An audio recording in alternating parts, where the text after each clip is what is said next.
मेरा मुंह। हेलो। हाँ जुनेद। तू क्या लगता है जुनेद का? अबे पहले ये तो बताओ कि तुम कौन हो। मेरी छोड़, मैं कौन हूँ?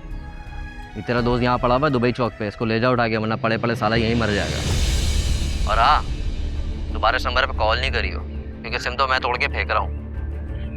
और मोबाइल बड़ा पसंद आया मुझे, लेके जा रहा हूँ मैं।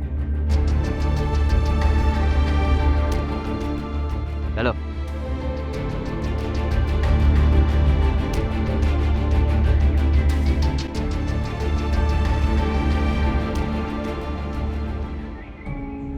अरे ऐसे क्या हुआ?